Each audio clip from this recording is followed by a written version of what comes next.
Hello and welcome to Raised by Horror, an all-inclusive podcast for grown-up latchkey kids of all genders and orientations whose proxy parenting was done by horror films and books. We have a tantalizing show full of dreadful delights, hosted by our very own Richard Kadri and Violet Blue, and of course me, your production demon, Scotland Simons. Check out raisedbyhorror.com for more info, and now, on with the show.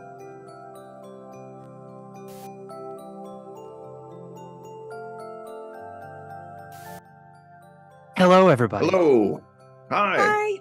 Hi. How's it going? Hi. All right. Welcome to our Christmas episode, everybody. This is Yay. Baphomet the reindeer, who will probably make a few appearances. Excellent. This is oh, it disappears nicely. Yes. I had a mishap. Hello. Hello. No, you're a Okay. great reindeer. Thank Getting you. started is always hard. So we are Raised by Horror. Welcome. This is our holiday special where we talk about holiday horror and all things holiday horror. Well, mostly films that are holiday horror. We have a couple picked out for you. And of course, there are a lot that we aren't going to get to talk about that are incredible, but we have just a couple of favorites this year that we want to talk to you about. Does that sound about right, guys? Yeah. I think so. I think Okay. so. It's actually trying one. to avoid some of the obvious ones and sort of bring up some new ones that you might not have heard of. Yes.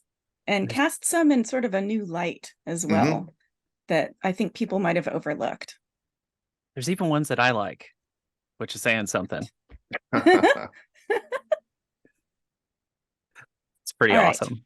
It's pretty awesome. I'm looking forward to this conversation. I've been looking forward to this all week, so I'm Right. just like raring to go, and I can't wait to see what we get into.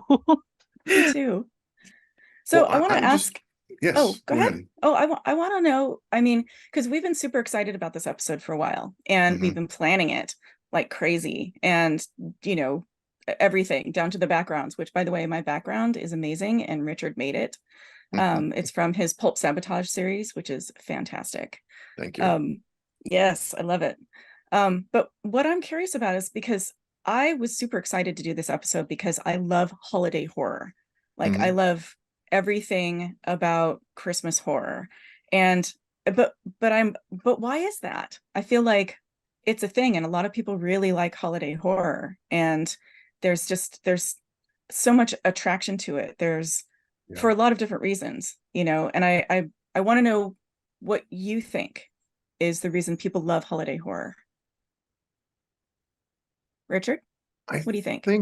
I think it's that tension, excuse me, between genuine happiness at the holidays with forced joy at the holidays. That sort of dreadful sense of family and, oh God, I have to be jolly for at least 2 weeks through New Year's. So I think that kind of yin and yang feeling that, I mean, I really love I love some of the dumber things about Christmas. I love dumb Christmas songs. Like one of my favorite Christmas songs of all time is Marshmallow World by Dean Martin and Frank Sinatra on Dean Martin's like 1968 Christmas special.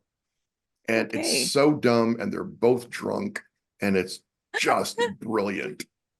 Wow. And at the same time, you can't escape that feeling of that Christmas is also the purge with candy canes. Wow. Black Friday sales and family problems and all that at the same time. So I think for me, that's kind of where the holidays and horror come together. Yeah, That's that fair. makes sense. Yeah. I do know that Dean Martin song that you're talking about, and it's absolutely hysterical. Like, yes. Oh my God. You can hear how drunk they are. It's great. Yes. Like, it's so great. I don't know. For me, I'm not a fan of Christmas. I don't love it. And it's just one of those things where it's just like I like the snow. I like cold. Granted, I'm Mm-hmm. in a different climate now, so that's a little interesting and strange. Um, I don't mind seeing a few people, but honestly, I don't. Mhm. It's still not my favorite. The food can be good, but I feel like you Mhm. don't need that holiday to make the excuse of it.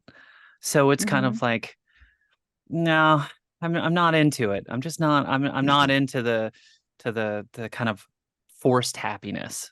I think is what Yeah. it Mm-hmm. always feels like to me. It always feels like this forced happiness, this excuse for other people to kind of like convey a centralized theme that everyone has to subscribe to. And if you don't subscribe to it, well, you're just a party pooper, you're just a Mhm. whatever. And I'm like, that's not fair. There's other holidays that happen at the same time. Um, I like making fun of it. I think the Mhm. things I do like is like I like when like shows or media or content kind of gets a little wacky with it and they like oversubscribe to it. It becomes like a different level of art because they're Mm-hmm. trying so hard to get into a holiday thematics that it's Mhm. Yeah. entertaining to me because it's ridiculous. Um, I do love all of the overtly pagan references that people tend to miss, so that's always fun too. Like the, Sure. but I don't know. It's kind of a weird one for me. Mhm. I love Halloween. Like that's where I'm at. Yeah. That's my high holy Halloween. day. Like Well, I And, mean, the 70s were great for shows, like you were saying, pushing things too hard. Because I don't know if you remember Paul Lynde. I mean, in the mhm. 70s, a lunatic like Paul Lynde could get network airtime for like an hour. And he has astonishing Halloween special and he has a Christmas special, both of which you can find on YouTube. And they are both as demented as you would want them to be. I'm going to bring it back to horror now. Yeah, sorry. Um, and because when Richard was talking about the aspects of holiday horror that you were talking about, and because I've been particularly attracted to holiday horror like throughout my life, and I'm not a Christmas person. I'm not a holiday Mhm. person per se. But there are things that I totally get about why it's so appealing and why it's exciting and fun because I one thing is that I think we really want to see this holiday perverted because it is crass, it Yeah. is Yes. exploitative, it's obscene consumption, Mhm. and I think that a lot of us are tired of that, and the idea of seeing it sort of perverted in intelligent, playful, and artistic ways that frighten the horses are that's good stuff, right? Yeah. And I think also for me certainly too that speaking a little bit to sort of like what Scotland was saying about the sort of folklore, and which we're going to get into in this episode. Yes. For me, I've always wanted to see things that have that and tease it out in terms of like holiday horror, because that to me is really appealing, sort of like peeling back the layer of the commercialized happy, everything's going to be fine, you're going to get presents, and the bullshit cautionary tale about be nice to Santa, like Hmm. be good, be a good, whatever person, and then you'll get rewarded, which is kind of that karmic bullshit, because Yeah. as a lot of like I'm not a karma person. Like I don't think that good things happen to people that do good things, because I see a lot of bad people getting a lot of good things, and that doesn't make sense to me. Yeah. So the idea of like that it's sort of this moral structure of Hmm. policing behavior specifically at this time of year. I love the idea of that turning into something, into a horror fest, especially if it's a comedic horror fest, Yeah. because that to me just like lightens the whole thing and just turns it on its head.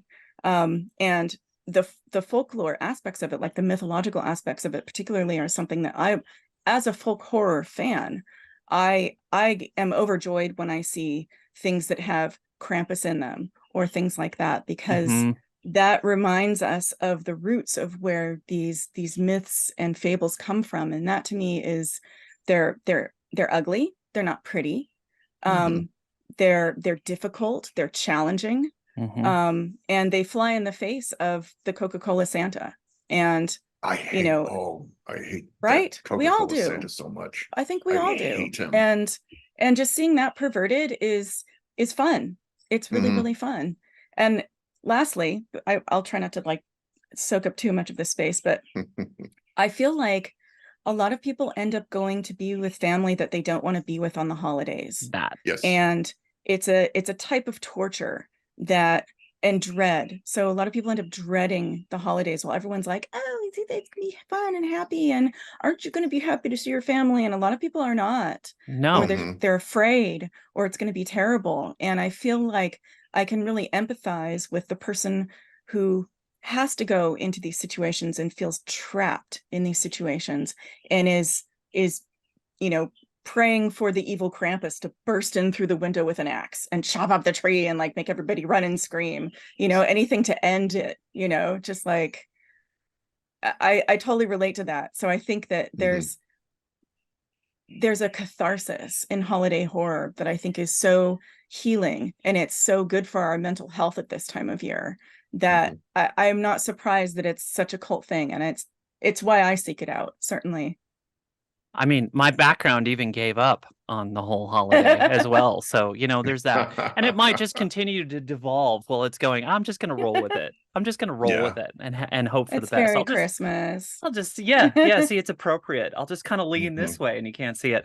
I think you said my feelings way better than I said my feelings. 110%. Like, I know I'm not the biggest, you know, horror movie person, but out of the horror movies that I do like a lot, they tend to be the holiday ones because I like that perversion. I like that mutation of the thing. I think that's why I even like dressing up and doing whatever, because it's fun to make fun of the thing and turn it on its head. Like that's what's entertaining to me. That's what makes me feel good about it and allows me to participate at the level that I would like to participate and go, yeah, see, there I am participating, but don't have to do it with anyone else that I don't like. Like, I think that's great. Absolutely. All right. And you so were talking Richard, about you were talking about Krampus coming in with an axe and chopping everything up. I always have this vision of the family holiday and whoever's home it takes place in. I always have this vision of an axe hidden behind the sofa for like if things get out of hand, if Christmas goes wrong, I'm gonna fix it. I'm gonna fix it myself. Yep. I'll save Christmas. I'll save Christmas. All right, Richard, let's get going on these films. What's your first film? My first film is a really creepy little film called Better Watch Out from 2016.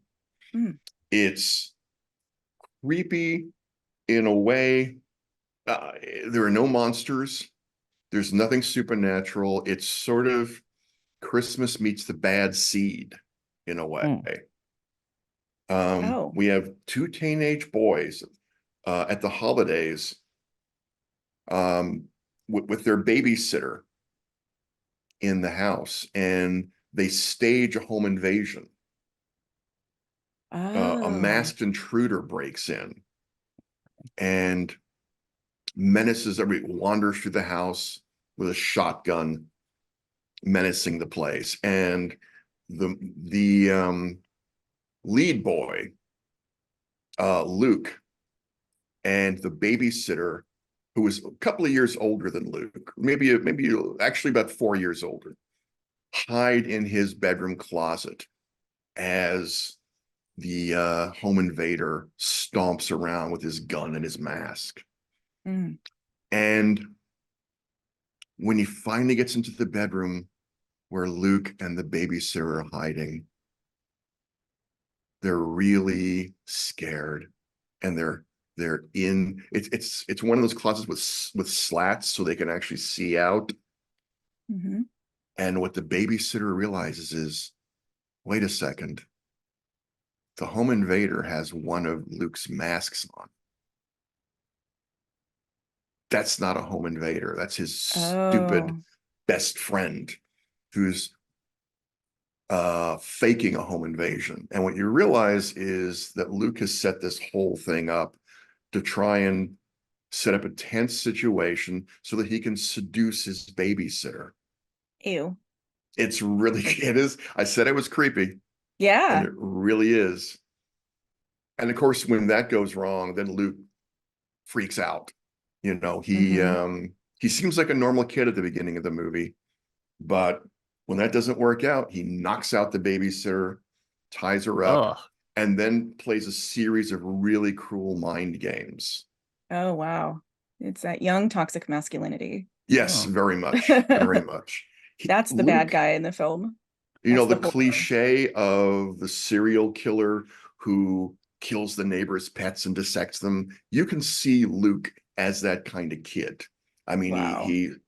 he's really relentless in his awfulness, and the actor does a very good job of playing Luke. The movie, even with all that, the movie has a dark sense of humor at points when the boys kind of act out some of the things that happened in Home Alone, but in a really murderous way. So people do die in this movie, and so they take it too far. They take it way too far. I think it's okay for a home invasion kind of movie. I think it's creepier than Black Christmas. Interesting. Black Christmas is a classic slasher film of, yeah, you know, a demented Santa gets into a house with co-eds, starts killing everybody. I avoided it this year because it's kind of obvious. And I think Better Watch Out kind of covers similar ground, but in a much more interesting way. yeah. Also, Black Christmas has 3 versions, and I wasn't going to watch 3 versions of Black Christmas. It's confusing, right? Yes, I wasn't going to do that. Also, fans of Black Christmas will take up arms after you said that. I'm sorry. Just so you know, it's got some hardcore fans. I know. It's a worthwhile movie. I just wasn't going to sit down and watch 3 versions of a film everybody already has an opinion about Black Christmas. It's true. It's true. So Better Watch Out for me was my Black Christmas this year. Oh, cool. Okay. And I know it sounds relentlessly awful movie, again, with the sexual politics, there is murder in this movie, but there is a catharsis at the end. It's not relentlessly bleak. It's not Texas Chainsaw Massacre. There is a catharsis that lets you breathe again. Yeah. So, if I can recommend it, if you want your skin to crawl like it did during other home invasion movies like The Strangers. So if you imagine The Strangers at Christmas, but with 2 demented little boys. Right. If you like the sound of that, I think you'll like Better Watch Out. Okay. Oh, that's great. And what year was that from? That is 2016. 2016. Okay, yeah. Okay, well that is a perfect segue actually for one of my picks, which is Christmas Bloody Christmas. And it's from 2022, so it's fairly recent. And people have opinions about this film. Just let's just get that out there. And that the film is very much about the fact that people have opinions about horror and other things. And I hadn't heard of Christmas Bloody Christmas until JWZ recommended it to me. And he described it as Clerks meets Hardware. And I was like, you don't say, and had to watch it. Now, let's just be very clear about this one. This is not a complicated film, right? This film is exactly what's on the tin. Basically, the setup is put out there super, super early, and that's just the conceit, and you just end up running with it. And so basically the premise is that the US Defense Department has rejected basically the new version of, they don't say Boston Dynamics dog, but it's basically like robot, enforcer military thing. And it's a Robo Santa Plus, basically. And so Defense Department rejected these. Robo Santas went out to all these different places across the US in toy stores and malls and things like that.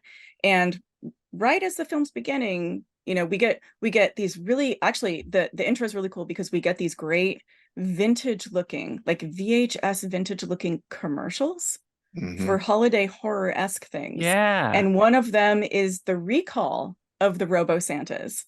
And that, and the pastiche we hear with everything of like, but there have been no incidents reported, right? And so we're instantly set up, right? We're like, oh, we're good. This film's going to be an incident that isn't reported. Yeah, it's mild of the Robo Santas, right? And so that's our setup, right? And enter, we're in a record shop. And it's run by this woman named Tori, and she is a trash talker. Like, if you took a drink, every time she said the word fuck, you wouldn't even make it through the first act. Like, there's no way. You would just be in a puddle on the floor. None. Absolutely done. And she's hanging out, closing up. It's Christmas Eve. She's with her employee, Robbie, and Robbie's got a mustache and a little bit of a mullet cut going on. And he's kind of hitting on her, and she's, got a Tinder date, and she's just like, yeah, I gotta go. I'm gonna go, but their banter is like nonstop. Like whoever wrote the script and put their banter together, I mean, it's kind of a masterpiece of Clerk style banter. It's kind of amazing. Nice. And it's effortless. Their chemistry is flawless. Like their chemistry is just like, I'm going to annoy you. No, I'm going to annoy you. No, I'm going to annoy you. And it's back and forth, but it's also kind of affectionate, and it's very playful. So you really get the sense that they've been doing this. They've been giving each other shit for a while. Right.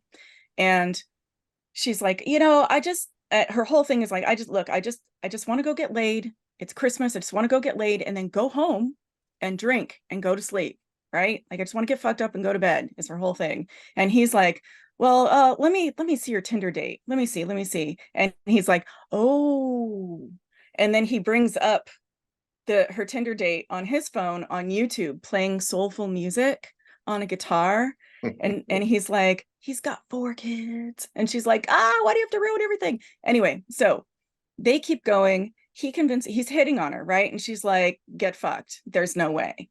No. But okay, let's go get drunk. So they go out and they're getting drunk. They stop by her friend is working at the toy store. She's there with her boyfriend. They drink, they're drinking, they're talking shit. And now what's great about the talking shit is that so they're arguing about bands, right? And this is one of the things that like really kind of like got me like emotionally invested strangely in this, because she starts saying things like, okay, bands that started sucking when they cut their hair. And then they start listing all these bands, and you're like, oh my God, like they're talking about Metallica. And she says Soundgarden and Chris Cornell, and Robbie's like, what? Super unknown. Why are you out of your mind? And of course, at that point, I'm a Soundgarden fan, so I was like, she better get the axe first, right? Like I was like, I'm instantly offended. into it, right? I'm offended. Right?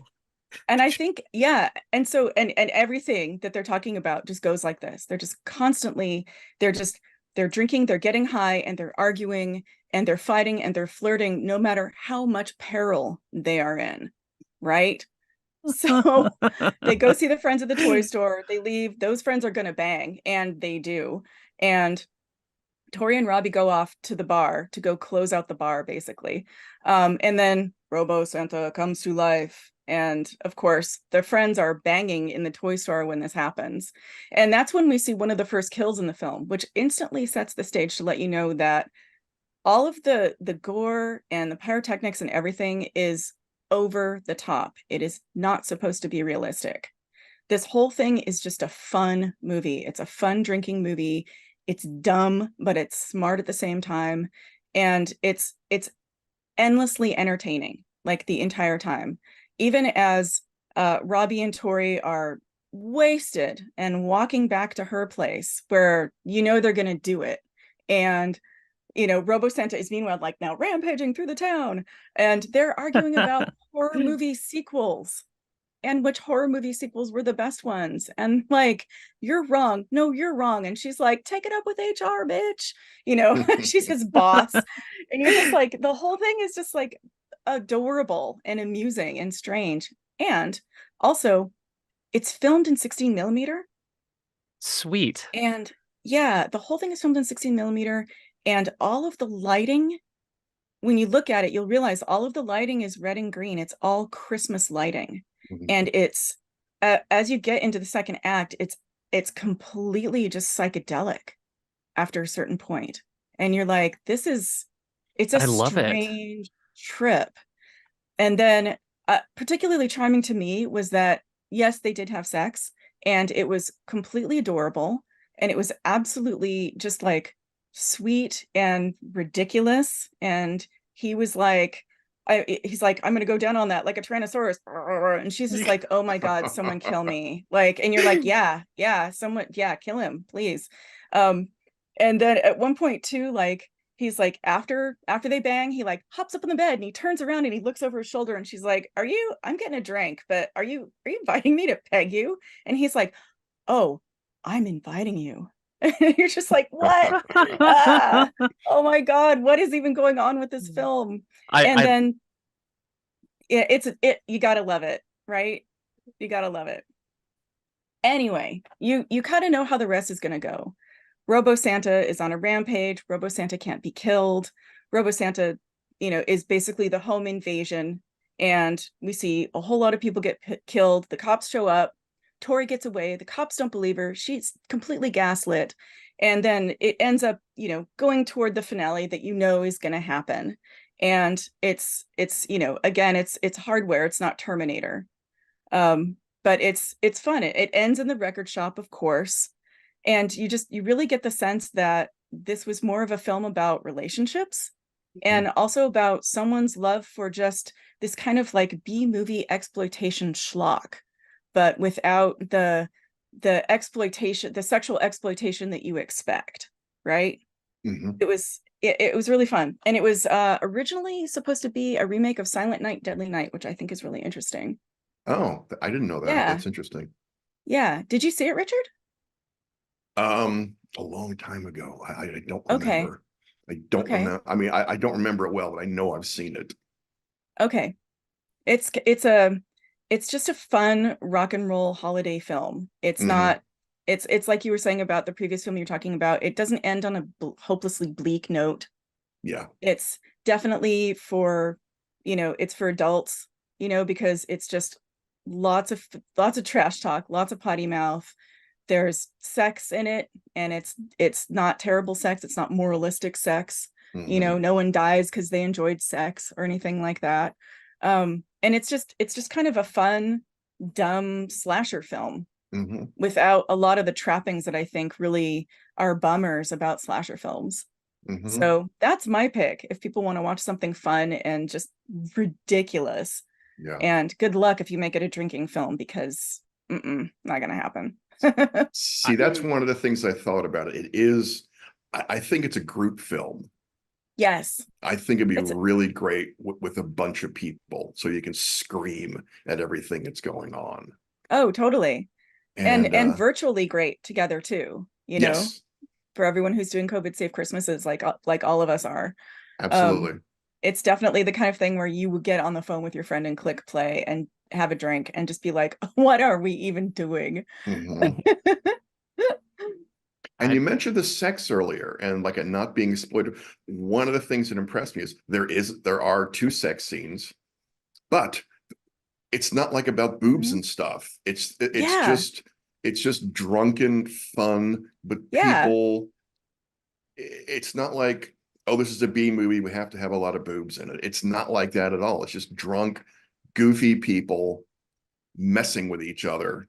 And that are in the way people other do, and too. They're really into each other too. Yeah, it's not gross. Oh, you mean they use sex in a film in a realistic way that's more enjoyable and relatable for everyone to actually connect with? Oh, exactly. Wonder how that works. That's amazing. It's pretty groundbreaking. Yeah. This is on my list now because that just sounds hysterically good. It's just super dumb fun, and at the same time, like, being shot on 16 millimeter and the way that it's lit, and also the performances are fantastic. You get the sense that this is a film that people made because they loved it and they cared about it, and it's a blast. Interestingly enough, it was filmed entirely in Placerville, California, and it only made $140,000. That's unfortunate. It is, because it means probably no one got paid, right? Yeah. That's a bummer. Yeah. Unsolicited ad, go buy this film. Right? Yeah. I think it's one of those things that's going to be discovered. It's like it didn't make any money, but over time, I think it's going to become a little cult classic and maybe get reissued or, you know, in a nice edition on DVD or something. I mean, I hope Blumhouse picks it up for distribution because they thoroughly roast Blumhouse in the film. Yeah. Like, there's a whole segment where they're just like, what is it? Do you like those films? I mean, you're just like, oh my God, this was made by horror fans who want to talk some shit about what's going on with horror. That's It's rad. super fun. That's so rad. It's a good one. It's a good one. Absolutely. I agree 100%. Okay. I'm excited about that one. I might have to talk to you both about it later and maybe do a little session to watch it together, because that just sounds ridiculous. Yeah. After this show, or before the show, whatever, go to our Tumblr, go to our blog, because we'll have a list of all these films that we're talking about, and also probably more films too, because there are a lot of films that we aren't going to be able to cover in this that we wanted to. But to what Scotland was saying, this is going to be a great episode for you to make some lists from for the holidays. So making my list. Enjoy. Making sure it bleeds twice. Yes. Richard, you had another film.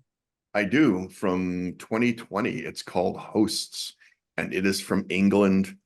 And I said my previous film was fucked up. This is very fucked up too, but not in a psychological way, the way Better Watch Out is. This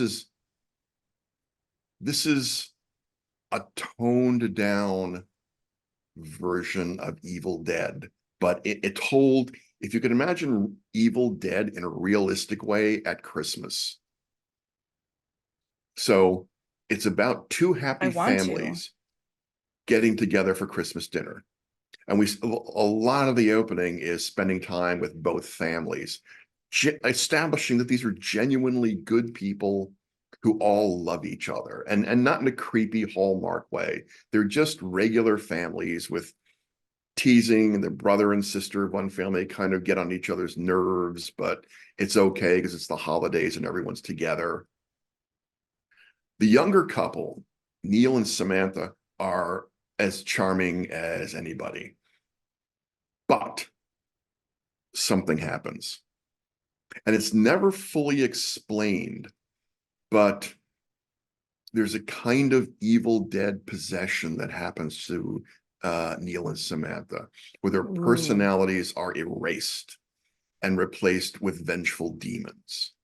Now, how this happens and where the demons come from is never really explained. There are early references to fracking and the rise of paganism. The fracking is significant because we open up with a shot of something coming up from a long tunnel in the ground. So I think the fracking is more important, because the idea of opening up the earth and letting out things that were always supposed to be locked up. Right. But in the end, it doesn't really matter because they're there and they're looking for blood. Sounds so great.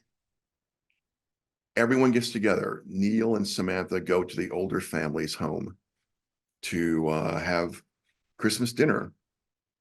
And it's very heartwarming. Again, the family really loves each other.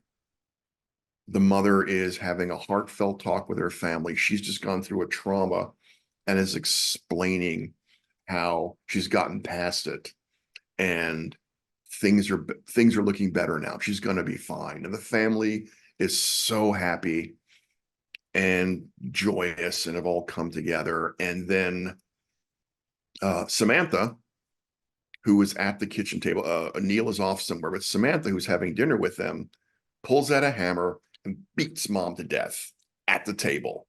Oh my God. What? while everyone watches. It's just one of those moments that Uh, you can imagine happening because, there were those moments in life where you see something so strange, your brain doesn't know how to react. So you just kind of yeah. stand there. The first time I saw somebody trying to steal my car, I just kind of stood there for a minute and go, huh, that's a guy with a crowbar trying to get into my car. And then I finally reacted. And the family's the Right. same way. Samantha just spends like a solid minute beating mom to death. And everyone What? just sits there horrified and overwhelmed. At which point they start to react. And then Neil comes in with a shotgun. And so everyone settles down again. And Wow. what follows are they separate the family into different rooms and torture them physically and psychologically, but mostly psychologically. Wow. For instance, they take the brother and sister up into the attic, tie them both up, put the sister in a chair with the shotgun. And by now we know that Neil and Samantha are demons and horrible people who will do anything for their own amusement. And so they give the shotgun to Samantha and say, you have to kill your brother, or we're going to do unspeakable things to him. And that's the test they give her. And Mm. um, there is a decision that's made, and everyone has to live with it. So It's a very Merry um, Christmas, is what you're it's, saying. yeah. And Wow. there are multiple grisly deaths, as in The Evil Dead, and a huge, wild, surprising ending. Oh, wow. I was really pleased how far they took things to unexpected places. There is an unexpected ending, at least for me, Cool. and I really enjoyed it. The violence is very real and visceral. The fear is very real. There are family secrets that come out that I don't want to Mm. talk about that change the power dynamics within the house. Ooh. Interesting. And the demons just have a great time. I mean, there's such happy demons. Again, as in Evil Dead, the demons are having such a good time with these ordinary people. They're in their happy place. They're in their happy place. It's the Mm-hmm. holidays. These are joyful, joyful demons. So I really recommend this one highly. If you like real tension, real gore, interesting characters, and Yeah. something that's really well written and thoughtful. Well, It sounds like an effective drama too. It is. Oh, it is. It's Cool. surprising in that way. It really gets into character. Unlike a lot of these movies, there is real characterization and backstories to these people. Yeah, nice. it Oh, gives I'm me the excited. it gives me the vibe of like someone that really needed to work out some of the thematics that we were talking about when we started this episode Yes. about like Yes. I don't like the family dinner, so like here's my artistic answer to I don't like the holiday Yes. gathering dinner. Like that's I so on I the think you're nose and I right. love that. Like Yeah. Perfect. Perfectly ah put. Yeah.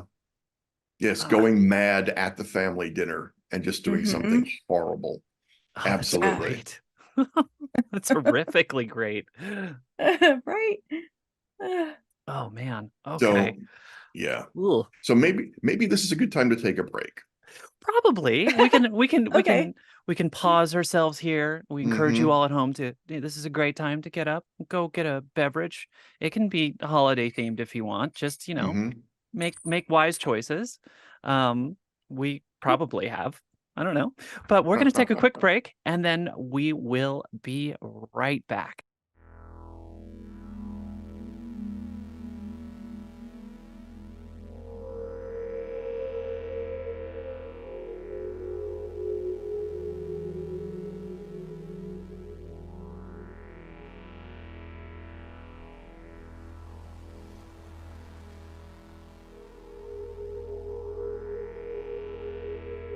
Welcome back. We've had a nice little break. We hope you've had a nice little break, or at least had time to gather yourself for the films to come. Yeah, and of course, reindeer time. We've had some reindeer time. We had some reindeer time, some quality reindeer time. Baphomet reindeer. I love it. So good. It's so good. All right. Ugh. I have a film I want to talk about. Get it. Okay. So this is a film that I personally think is one of the best holiday horror films ever made. Hands down.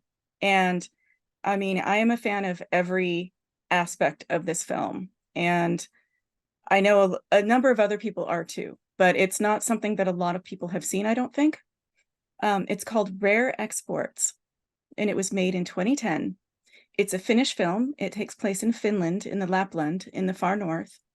And it's a holiday horror film that's also an action comedy, but it is an action comedy horror that is filled with fairy tale wonder. And the comedy is very deadpan. So it's not an overt in your face sort of comedy. It's the kind of thing where you are just finding yourself smiling while these things are happening, even though you're just like, whoa, what is even going on here? So the setup is it's Lapland, it's the far north, and we open up with basically this company that is drilling in the ice in a giant mountain in the Lapland, and they are a UK and American company that you think maybe, oh, they're drilling for core samples or something like that. And we come to find through the initial discussion that Riley, the guy who's in charge of the company that's drilling, believes that it's actually a burial ground, and he's going to plunder this burial ground. And he's also weirdly into the moral policing of Christmas, where he's kind of arguing with his partner, saying things like, you need to be polite.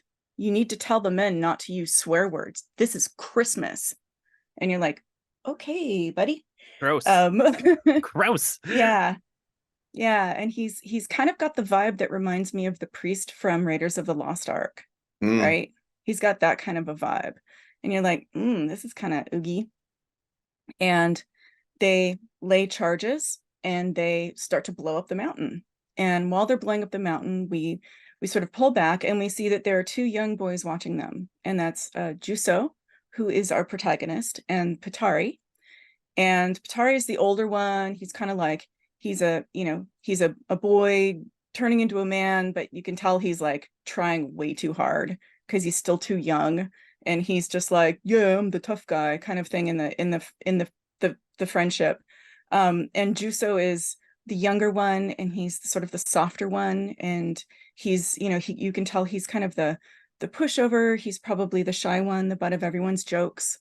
And as they're leaving, while the mountain is blowing up behind them, and they're getting on their snowmobile, sneaking back because they were not supposed to be there watching that. They're sneaking back, and Patari's like, basically like, Juso, you're so dumb. Like, Christmas is fake. The Coca-Cola Santa is totally fake. The real Santa is Krampus, and he's horrible, and he tortures little children. And Juso is like, he's just like, it's just like, it like shatters everything for him. And then as the credits are starting, we see that Juso has gone home, and he's starting to look through books of illustrations of old woodcuts of Krampus, and Krampus putting children into boiling pots of water, and beating them and with a switch, until with like the little cross hatches on their backs of their legs and their butts and stuff like that. And his face is just getting like more and more horrified, and he's got an advent calendar, and we see that it's 24 days until Christmas. And the next morning that we see, there's a fast forward that happens through the film as we get up to the final day. So the next morning that we see him wake up, we realize he really believed everything that Patari told him and everything that he read in these books. And he's like, we see him wake up, but he wakes up, he's sitting up in bed, and he's sitting on books and things, and he's fully dressed, and he has in his hand a ring of keys and bells that are tied to a string, so that if he fell asleep and passed out, he'd drop the keys into a bucket and it would wake him up. So he's been this whole time just white knuckling the fact that he thinks Krampus is going to come get him. And, we see him get up, and we see that he's also got like books packed into the back of his little pajamas so that Krampus can't beat him with a switch back there. And he looks outside his window and he sees that there are 2 footholes, and he's on the 2nd floor, but there are 2 footholes in the snow right outside his window. And he's like, and then goes to his father. His father's a single dad, and his father's just like gaslighting him about this like the whole time. He's like, Dad, were you outside my window last night? And he's like, put your clothes on. Why don't you have your clothes on yet? Like, it's that kind of a thing. And he goes with his dad out for the reindeer hunt. And this is a town that is very far north, and the town depends on reindeer meat. That is what keeps their freezers stocked all winter. It's what keeps everyone fed. This is their sort of like the town's main event. So everyone goes, like all the kids, the dads, the families, they all go to where the reindeer hunt is, where they're going to trap and pen in the reindeer.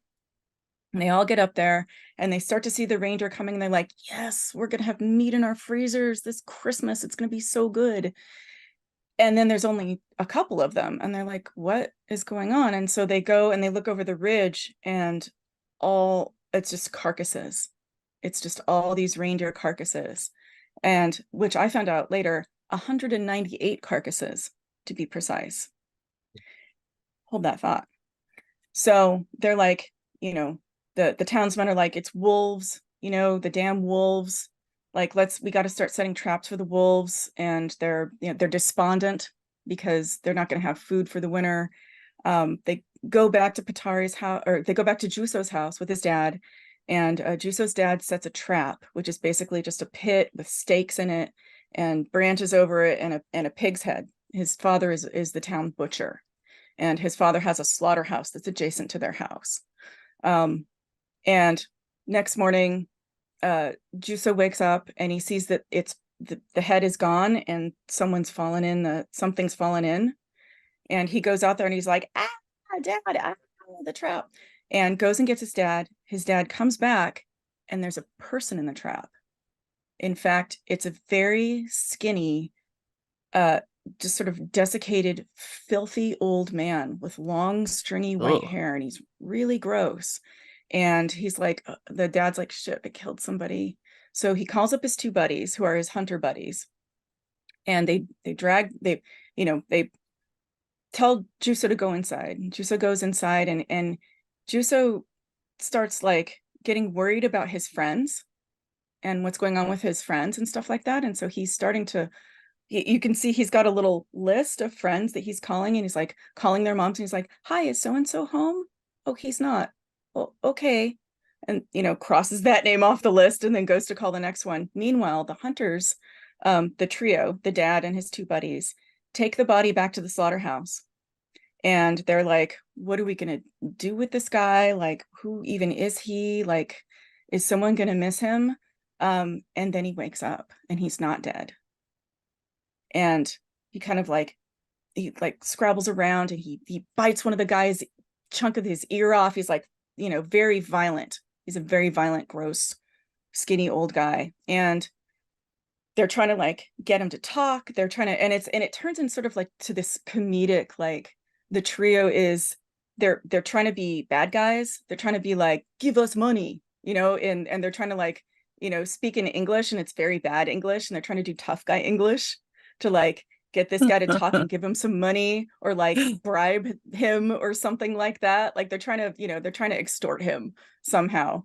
And Juso, knocks on the slaughterhouse door and is like, Dad, and Dad's like, I cannot talk right now. And he's like, no, Dad, I've been really bad. You need to spank me.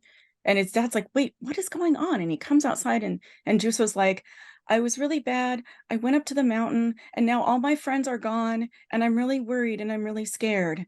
And right at that point, the guy, the filthy dude that's inside starts sniffing the air.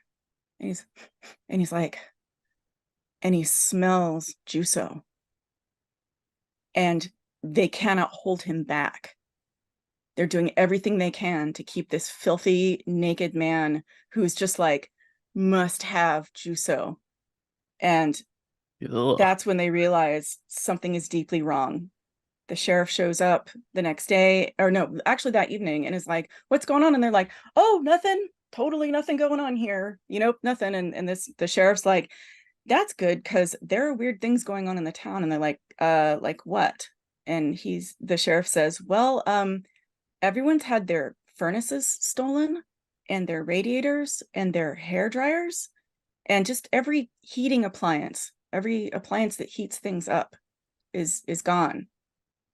And Juice's like, what about the kids? Find out where the kids are. And they start to realize that the children are also gone and that the children have been replaced with bundles of sticks that are in the shape of children.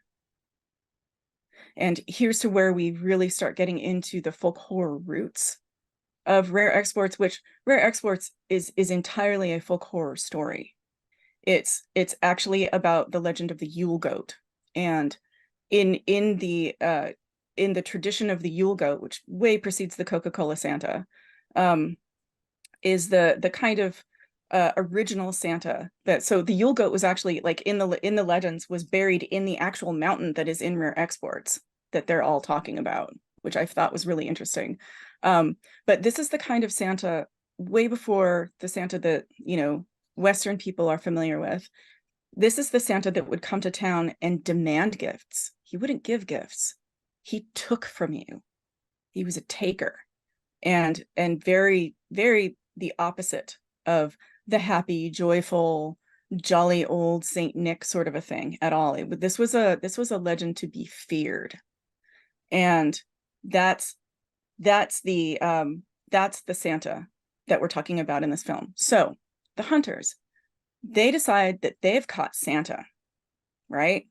And they're like, okay, let's go find out what happened up on that mountain. So they go up to the mountain where the excavation was going on, and everyone is gone. It's completely empty. There's a giant hole in the ground, and they find information on the company that was doing the drilling and the excavating.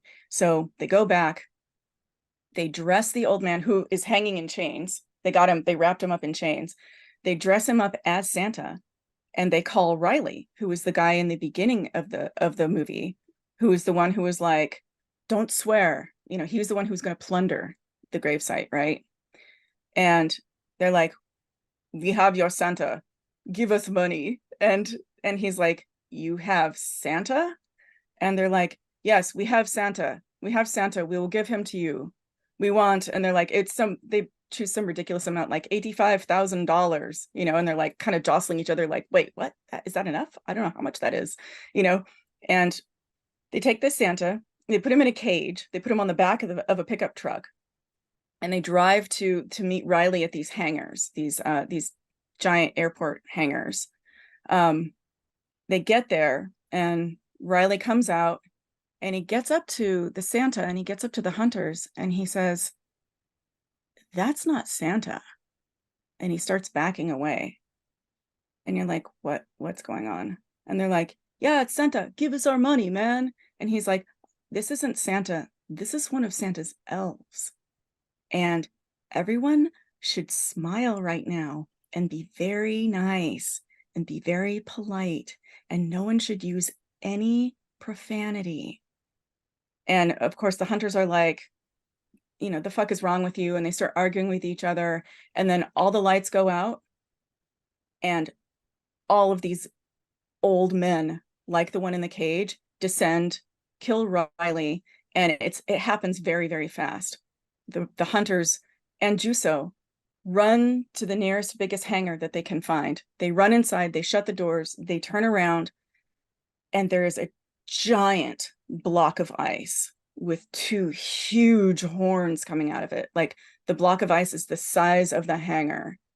And all around the bottom of the block of the ice are all of the heating appliances, like all of the furnaces, all of the dryers, all of the, the ovens that were stolen out of people's houses. And along the bottom, around the bottom of the giant block of ice with the horns coming out of it, are children wrapped in burlap sacks, and they're crying and they're struggling. And you realize this is a sacrifice, that the elves are defrosting Santa, basically. And it's a really evil, big, bad Santa. And the guys, the adults, the three hunters, are panicking and they're freaking out. And they, they're just like, what do we do? I need to, oh, my son, there's my son. I've got to get my son out of here. And Juso basically does the equivalent of like with a shotgun and is like, I've got a plan.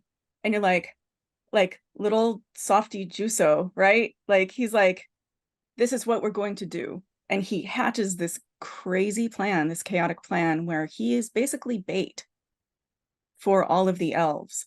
And they make a giant net, they steal a helicopter, they put all of the children. I love this part because it's so just like, oh my God, they use the children as bait too. They take all the kids in the burlap sacks, including Patari, the little asshole, right? In the net, the helicopter raises them up, and Juso is like on top of it outside. And they basically, and they're also dropping gingerbread on the ground, like gingerbread and gingerbread cookies, to lure the elves out, because the elves are all like they're in the snow and they're in the trees and they're hiding in the bushes, and they're just like, they're totally gross and scary and really freaky. And they have this like hive mind mentality. They like lure them out with gingerbread, and then they bring the kids up in the helicopter, and they basically like lure all of the elves over to the reindeer enclosure. And now we're talking. Like, yeah. And Juso's like out, the one outside, like hanging on, and he's like, all right, now. And he drops down, all the elves go in, and he like trips the switch and traps them in there. And I mean, if this isn't a heartwarming story, like, I don't know what is. Like, reindeer gotta eat. Like, yeah, but it's incredibly filmed. Like every inch of this film is something that it just looks incredible, fantastic, and perfect. And then I'm gonna give this one away. So spoiler alert. One of the final scenes we see are of the three hunters and the elves, which they have dressed the elves up as Santas, and they've got them in a line, and they are training the 198 elves to be mall Santas. And they're like, and they have dolls, and they're like patting them like this. And they're like, no, softer, softer, and one's like gripping it, and they're like, no, release, and these elves still aren't talking. And we see them package them up in crates and start to ship them off. It's their export business. I don't think that gives it away. I think that makes me want to see it more. There's so much more to this film that I've left out. Like, there's just so much more to it. But it's brilliant, and it's that folk horror. It's that thing I love about holiday horror being steeped in folklore and being steeped in myth, and actually being something that has a really horrible and really scary story in its truth and at its core, that has been totally perverted by brands and corporations, and the need to sell things and the need to commercialize our joy, and it basically just like slaps that up front. Like, what if that was here today? Like, what if someone woke that up? Like, then what? And it's fantastic. It's fantastic. It's a film I cannot recommend enough. I've seen it so many times. I don't know how many times I've seen it, and I would gladly watch it again, over and over. I love experiencing this film with different people. Yes. And I did find out one really fun fact for those who have seen the film, which I didn't know about. Well, a couple of things. First of all, it was based on 2 shorts, actually. That was based on 2 short films, and one was called Rare Exports: The Official Safety Instructions. Mhm. Okay, so safety instructions for your Santas. And the other fun fact I found out was that in the extended scenes of the elves, the scary elves running around and terrorizing and killing, and then and then being herded, this is all happening in the snow.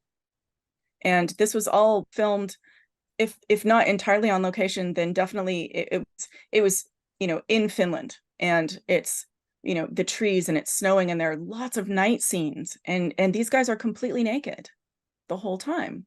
And it turns out all of the men who played the elves were a men's choir in a very small town in Lapland, who the director said were very strangely into playing these roles. They were Love it. super duper into it. They really, really wanted to do it. And he said that they spent their entire time on set naked, and they had a room that they would spend between takes, where they would do 20 minutes in the snow, and then they would go into the room for a couple of hours. He said, where they would sit around naked, drink hot coffee, and play cards. So And the director called it the elf box. the elf sauna. The elf sauna. Yes. It's the elf box. That's They go in there amazing. and they cook. Oh, I love it. Yeah. That's amazing. Yeah. Yeah.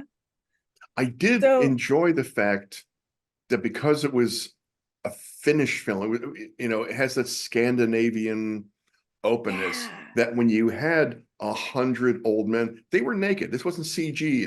This wasn't coy. Mhm. It was a herd of old naked men. Yeah.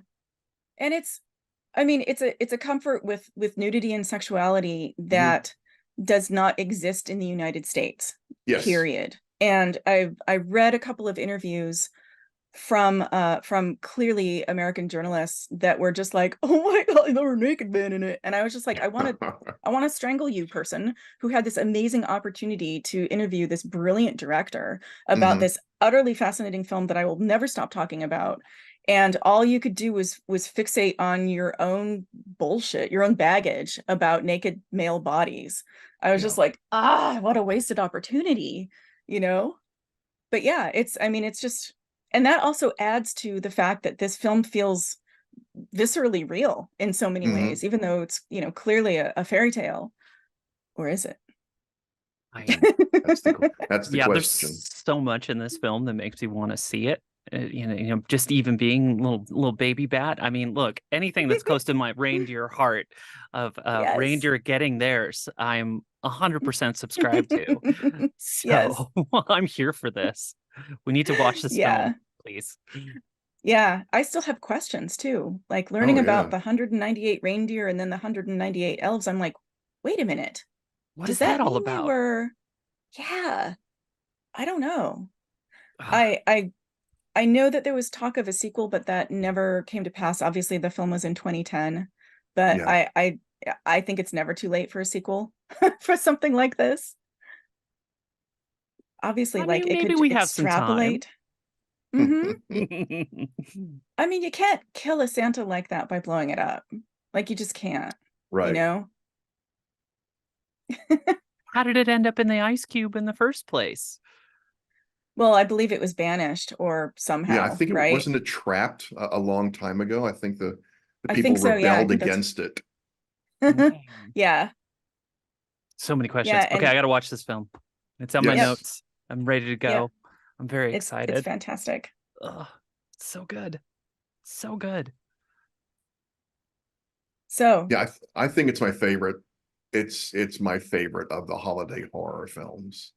oh, fantastic. Yay. Yeah. Yay. Me too. All right, Richard, you're up for the next delicious film to entice us for this holiday. So mine is called A Christmas Horror Story. It's from 2015. If you remember a film called Trick or Treat, it's a series of related stories all set at Halloween, a little horror film, these sort of intertwined Yeah, that's right. stories. This is trying to do that for Christmas. And I don't think it's quite as successful, but the good stuff is really good. There are four main stories. The opening wraparound story is Santa on Christmas Eve up at the North Pole, getting ready, for to put the toys together, and it's a last minute preparations to fly away and bring toys to everyone. But some unknown force, starts turning his elves into violent Romero-like zombies. Although not Romero, these are fast zombies. These are fast, evil, mean, tear you apart zombies. I've seen this one. So yeah, they're just like they're because they're his elves, there are hundreds of them. Yeah. So they're everywhere. Right. Zombie elves at the North Pole. Up at the North Pole. And Santa starts out looking like the Coca-Cola Santa. That's how he's presented. But the moment things go wrong,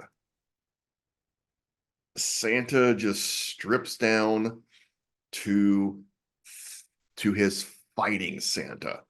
He picks up this, a staff that's a staff you've probably seen in old images of like Saint Nicholas that he walks on.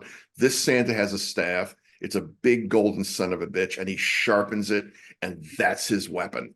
Swole Santa. Swole. Take up. He's kick-ass Santa. Totally. And you can see it's not explicit, but you can see the references to Viking Santa in this implication, in this presentation. So he starts killing elves everywhere, and he finally makes it through dozens and dozens of elves, and he makes it down to the stables where the reindeer are, and he's trying to calm everybody, and like, we can still do this. We're still going to pull this together. And then someone starts banging on the door, and we cut to William Shatner as a drunken small-town DJ playing music and doing announcements on Christmas Eve. And he's just wonderful as this, again, small-town DJ who really thinks he's the shit and is just drinking and giving everyone a hard time. And especially like old dumb TV and radio stations, he has to tease the local weatherman, because it's like, oh, it's snowing on Christmas and it's too cold. And then ha ha ha, what's, Norman, why did you bring this bad weather to us? And Norman the weatherman freaks out, and he just storms out after plastering a handwritten sign against the glass between his cubicle and Shatner's that just says "fuck Christmas." And he takes off, and Shatner has to sort of cover up and just be his little DJ and keep doing happy Christmas announcements. Cut to our next story, which is about some media students who break into a local school that used to be a convent, and they're looking for clues to do a story about two brutal murders that happened in the basement of the convent school a year before. So there were two guys and a girl, Molly. And for all their bravado, they don't really know what they're doing. They're kind of smart-ass teens who get in over their head. And it's kind of a found footage vibe, like where they're trying to do ghost hunting ish kind of stuff. It has that feel to it. Exactly. Yeah. It's that kind of setup. Yeah. And so they get locked downstairs, of course, because they're idiots and they're teenagers, and there are things going on that you don't know about. There's a ghost from the convent days downstairs. It's a young woman who was given a really brutal abortion by the nuns, so that she died, the child died. Molly is wandering around. The guys are wandering around. One of them is this really kind of, the sort of sexy macho guy. And then they have the sound guy who's really kind of meek and is in love with Molly, but could never do anything about it ever. Molly becomes possessed by the spirit of the woman who was given the abortion. She alternately tries to seduce the two guys because all the ghost wants is for someone to have her baby. And the mother has to live even if everyone else has to die. And again, I don't want to quite reveal what happens at the end of the story, but the ghost, I'll say this. The ghost does okay for herself. Now, I'll just all say these that. vignettes, don't all these vignettes take place during the holidays too? Yes, they're during all Christmas? They're all Christmas. They're all Christmas stories. Right, They're right. all Christmas stories. Yeah, that one's definitely one of the darker ones. It's the for sure. darkest. It's definitely Yeah. the darkest of the bunch. Yeah. And in some ways, I think the least successful. So it's nice that it's kind of upfront and we really have a lot of the great stuff afterwards. Yeah. So what follows the convent story is a really compelling changeling story. Oh my God. Yeah, it's unforgettable. Absolutely unforgettable. Yeah. A father drags his family to the woods because it's like his great idea is we're going to cut down our own tree in the woods and bring it home. Yep. But he's also kind of a show off and a little bit of a dick. He's pretty macho. So he drives up the car to someone's land. I mean, the gate is locked, no trespassing sign. His attitude is like, fuck it, he'll never miss one tree. So he drags his wife and he drags his little son with him onto this land, and they chop down a tree. And as they're dragging the tree back to the car, the son disappears. They freak out, run around the woods trying to find him. And after minutes of hysteria, the child emerges from inside a tree. Like there's a big dark opening inside a tree, and the child comes out. The son appears. Mom grabs him. They take the son home and the tree, of course.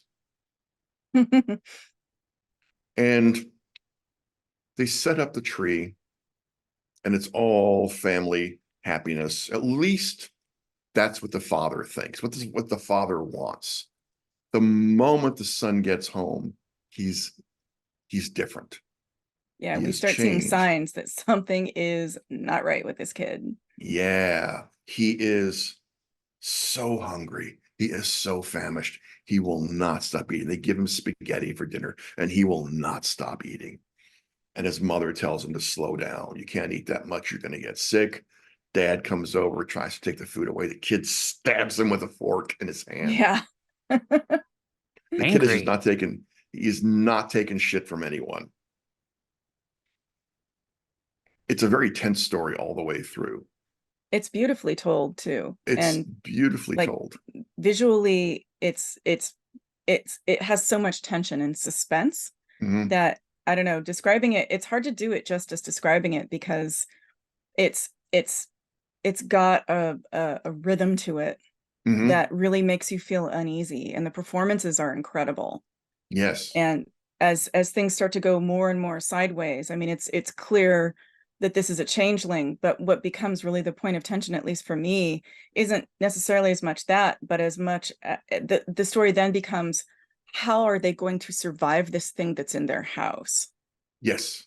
Like that was the thing for me, was it went from, oh, it's another changeling story, to, oh my God, they may not make it out alive, and I kind of care about them now. Like this is, unpredictable what is Yeah. happening with this creature, basically. Well, It's the I think your description does convey the intensity. Like, Okay, good. Oh yeah, yeah. and Oh and yeah. and for those just for those out there that may not be familiar with the concept of changeling, when it Mm. comes to horror story, maybe we could give a quick description of that, just like a TLDR for some people that might not know that reference.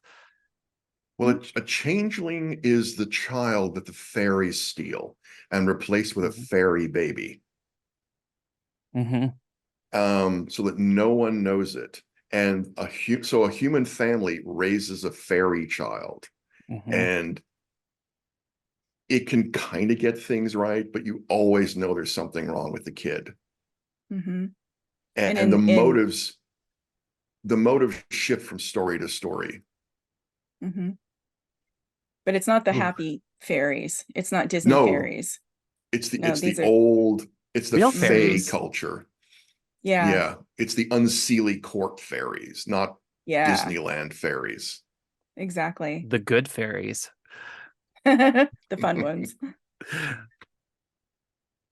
So as the horror builds, the family dynamic comes apart. That's the other thing for me that I liked about Yeah. this is the family starts to crumble before your eyes, both mentally and eventually physically, Mm-hmm.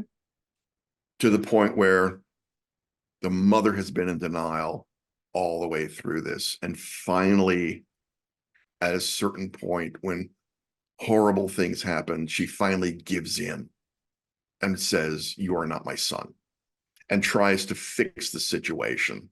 So Mm-hmm. she takes the son back to the woods, trying to find her son. She meets the man who owns the land that they stole from. And he goes, "Yeah, yeah, you got fucked, didn't you? Yeah. You did the dumb thing, and now you're stuck with this thing that isn't your kid." Mm. And he and the mother have a confrontation that's ends in death. I'm not gonna say how, but the mother gets the child back, but is now a murderer. And where do we go from here? That's sort of what fascinated me about the story is we're a happy family again, but where do we go from here? It's my favorite story in the movie because it's It's just unforgettable. Yeah. everything is broken, but you know, it is that sort of facade of the happy family again. That's disturbing. I kind of like that though. It's really good. I think it's the best of the lot. And So how many vignettes are there? I forget. there's one more, and then we're back to the wraparound with Shatner. So there's Right. actually Okay. we can't have a bunch of horror stories without Krampus. So we get a Krampus story. Okay. Yeah. And again, it's about a family breaking down over Christmas. A husband and his very reluctant family are going to his relatives, his rich relatives, for Christmas because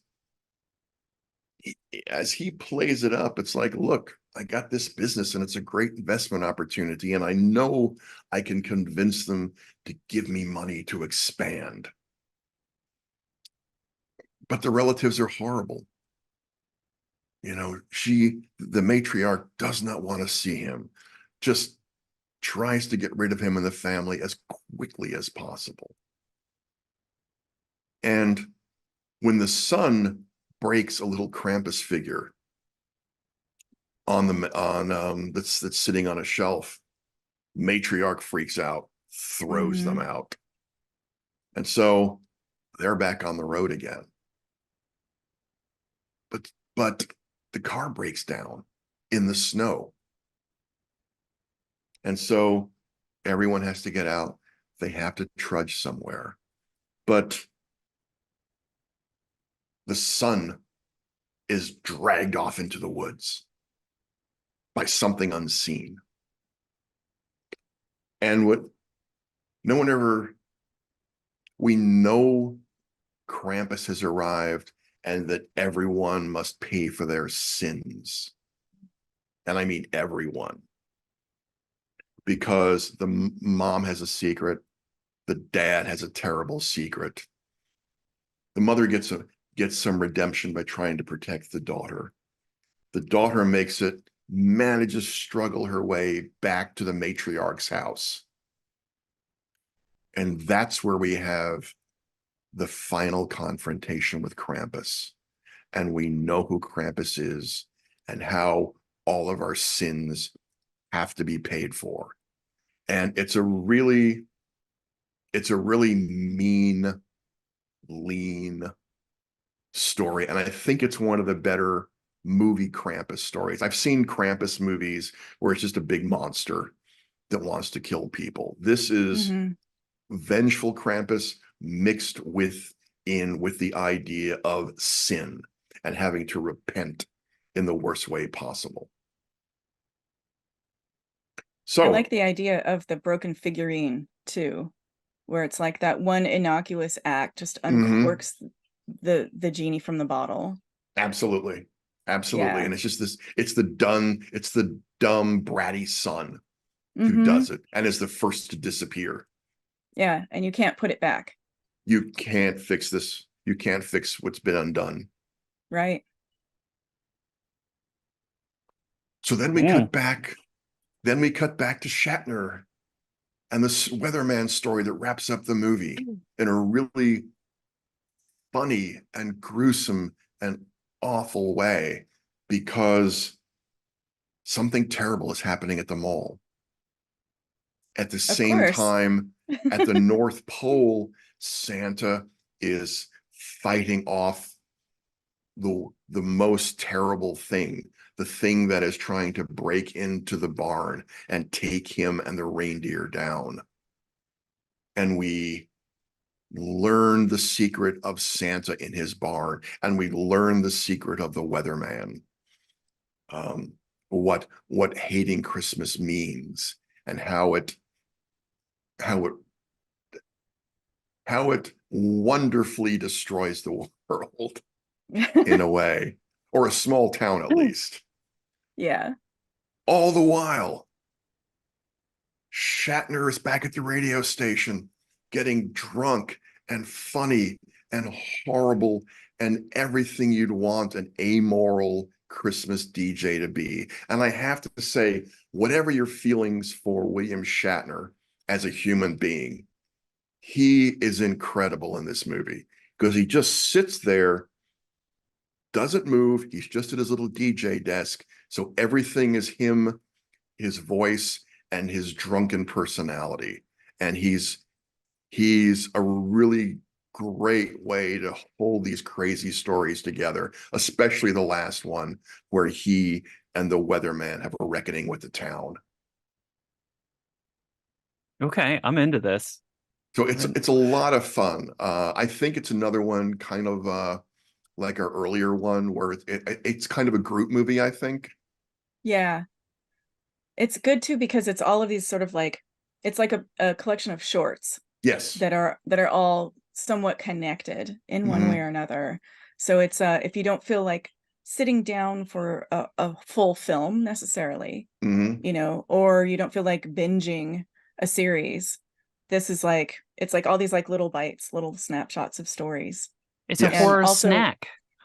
It's a horror snack. And also, if you've ever want to see Santa drop kick an elf, like that's, I mean, this is where you go to see Santa drop kick elves. It's really fun. I'm 1000% here for Swole Santa, like getting zombie. Oh, then you're gonna like our next film that we're gonna talk about. Please bring it to me. Yeah, which was it's my third and final pick for our show. But it's also Richard's pick. It's everyone's pick because we love this film. And it's, you know, caveat that it's a pretty mainstream horror comedy holiday film. It is Violent Night. which was made in it's 2022, and it's David Harbour as Santa, who you'll probably recognize from Stranger Things. And it's essentially Santa is real and he stumbles across a home invasion. That's the overarching, but that's not what really is. I mean, there's so many great things about this film. Richard, do you want to talk about the synopsis, or do you want me to? Well, I think you can talk, but the only thing I'd add is Santa's not a happy Santa. No, that's Santa's the been doing thing. this way too long. Into it. 10,000 years to be precise, Mhm. according to his timeline in the film. So we open with Dad Jason Lightstone and his wife and their daughter Trudy. And Jason Lightstone he's a rich brat, and he wants to get back together with Trudy's mom. They've been estranged, they've been separated, but they're still friendly, they're still friends. They're still on good terms, and they're going to his mom's house for Christmas, for the holiday. And his mom is obscenely wealthy and really just a horrible person. And when they get there, we find out the whole family is just terrible. They're just terrible fucking people. But we get the intro with Jason Lightstone, and interestingly enough, it's funny. It's like when I saw the actor playing him, I was like, wow, why do I think that guy's a pervert? Like, why does my brain just go perv vibes, perv vibes? It's because he's the same actor that played Translucent in The Boys. So Oh, if anyone has seen The okay. Boys and remembers the first season, Translucent, the guy that turned invisible and watched everyone in the bathroom while he was naked, and then died from an anal situation. Anyway, that's the dad. And the actor plays the role with such fantastic he's just irreverent. He's just not that much, like, you don't get like a massive ego off the actor. He's really just like, he just really throws himself into it, and his physical comedy is fantastic. Like, you really end up liking him a lot. Even though he becomes a pretty questionable character at some points in the film.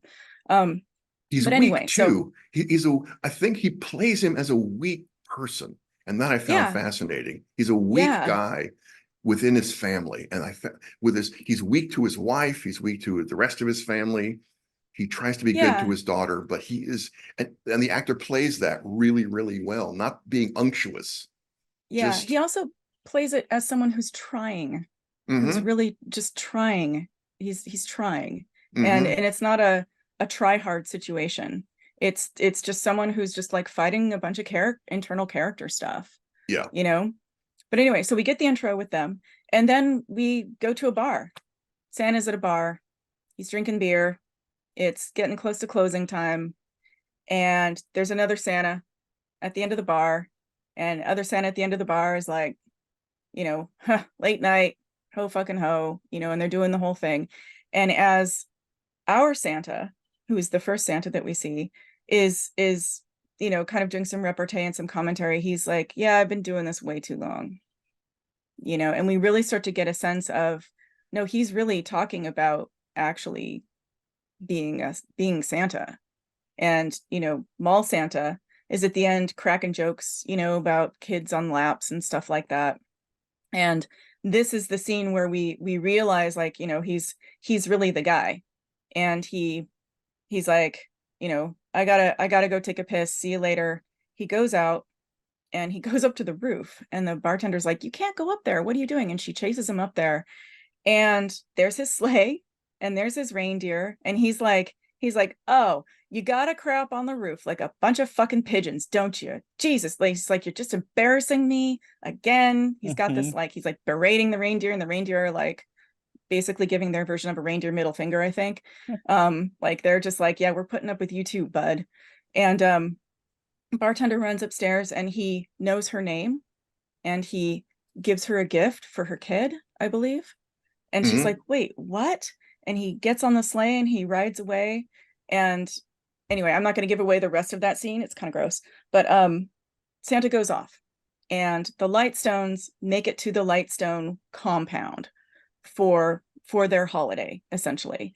And they get there. We meet Jason Lightstone's sister, who is just a hot mess. She's just a hot middle-aged divorcee mess with a young stud boyfriend who's like thinks he's an action film actor, who's big in a few parts of Asia. And I found out later that this character is actually modeled on Mark Wahlberg. Oh, that's perfect.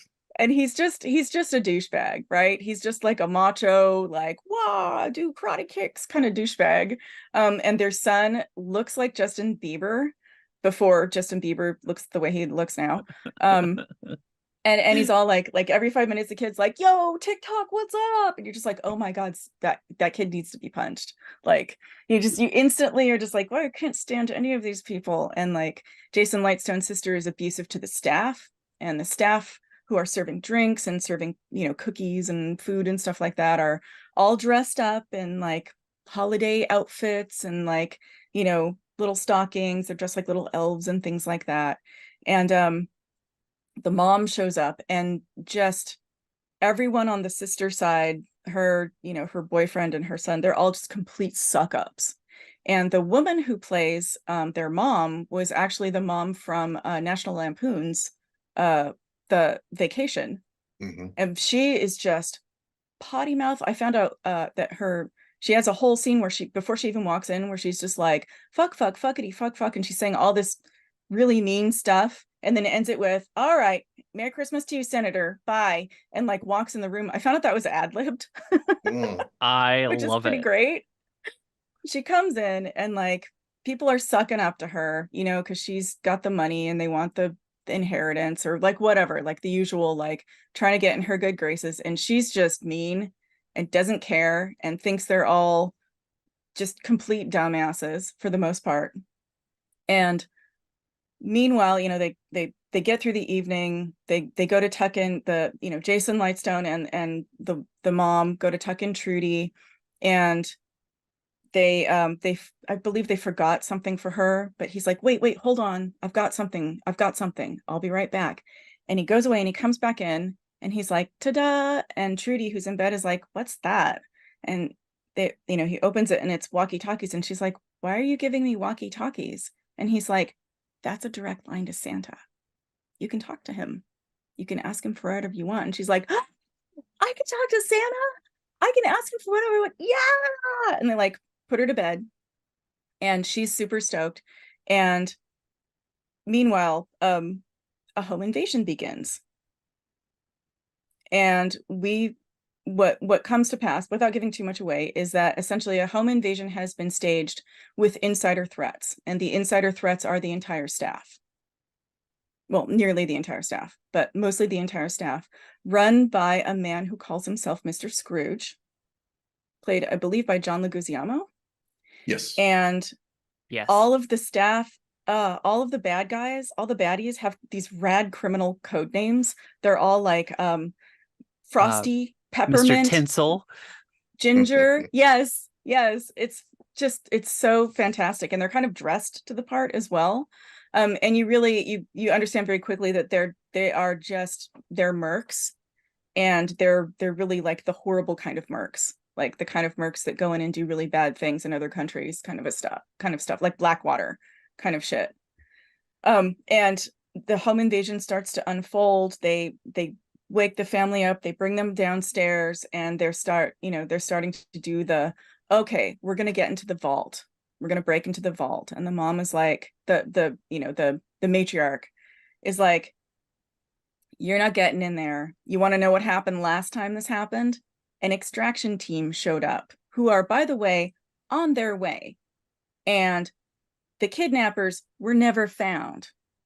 Just letting you know about that. And Mr. Scrooge is like, oh, we know, and we've planned for this. And she's like, yeah, well, good luck getting into that safe. And he's like, oh, we've planned for that too. And so they start to basically, they're like, okay, so who do we torture first to get the final bits of code out for the safe? And they pick Trudy's dad. And so they start torturing Trudy's dad by like breaking a finger and stuff like that. And Trudy, meanwhile, is on the couch hiding on her mom. and she's and I left out part of this too, which is that Santa had shown up to their house to deliver presents.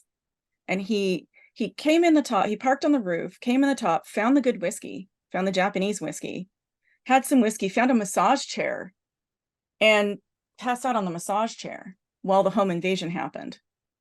And Trudy gets out her walkie-talkie and she's like, Santa, I need your help, Santa. And it's like, and Santa wakes up and he's like, who's this? And she's like, it's Trudy. It's Trudy. I know you don't know me. And he's like, oh, hang on. He's like all on the massage chair. And he pulls out a scroll and it says, Trudy, nice. And then it shows all of these nice things that she's done, like kind to animals, invited the weird kid to the party, always polite, like all of those things. And he's like, yeah, you're on my nice list, Trudy. What's going on? And she's like, she explains there are men here with guns and we're in trouble. And Santa's like, oh, okay, well, hang in there, let me see what I can do. And at that point, one of the home invaders starts getting into the room where Santa is, and Santa goes and hides behind the Christmas tree, and guy comes in with an AK and he's like, what's going on in here? And Santa comes out and he's got his bag and he's like, hey man, I don't want any problems. I was just hired for this party and I don't want anything to do with this. And he's like, and the intruder is like, okay, get downstairs with everybody else. And Santa's like, no. I just want to go. Like, I just want to leave. I'm not a part of any of this. I don't want to be part of any of this. And the guy's like, no, get the fuck downstairs, Santa Claus. Like you're getting down there with the family. And he puts the AK in Santa's face, and Santa says, you don't want to do this. And the guy says, do what? This? And he hits Santa in the stomach with the AK, and Santa goes over. And he's like, Santa's like, you really don't want to do this. And the guy hits Santa in the face with the AK, and Santa grabs it, smashes it in his face. And then we realize at that point that Santa is actually a fucking badass. Swole Santa. And he's fully swole Santa. And he just basically takes the guy out in a very long but hilariously protracted fight, where we realize Santa is also maybe still kind of drunk and not entirely in shape. And there's, fighting with Christmas tree and Christmas lights and things like that. And eventually they go out the window, and the guy that he's fighting gets impaled on an icicle, which is a reference to another movie, by the way. There are lots of Easter eggs throughout the entire film. And then Santa, and when the guy went out the window, the AK went off, scaring the reindeer. The reindeer took off, and Santa's like, of course you left, and he's like, God. So he's stuck there without his reindeer. And the film goes from there, basically. So Santa gets back in touch with Trudy, and he's like, where are you? What's going on? And she's like, the bad men are torturing Daddy. Some skirmishes happen, and he tells Trudy to go hide. He's like, I know you know this house like anyone else. Go hide. Go find a place to hide and stay there. Santa will be in touch. And Santa realizes he's kind of stuck. He has to save Trudy. She's on the nice list. And it turns into this longer story where Santa ends up trying to leave, and then finds, ends up with killing another guy, ends up with the walkie-talkie, and talks to Mr. Scrooge and is like, Mr. Scrooge, and he's like, yeah, I'm fucking Mr. Scrooge to you. Because basically Santa to the home invaders is a wild card, someone who's on the property that wasn't accounted for in their inventory of hostages, essentially. And he's causing problems. And at that point, Santa, who was kind of trying to leave, kind of trying not to leave, he looks down and he's bleeding.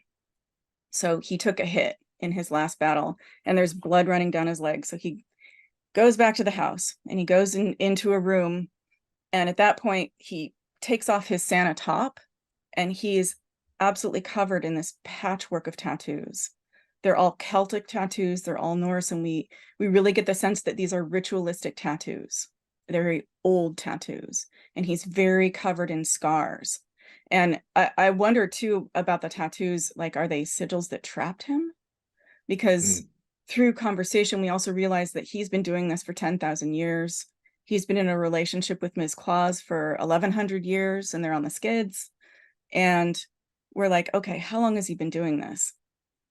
So he sews himself together, he patches himself back up, and he has another heart-to-heart with Trudy, because he's like, I don't know if I can do this.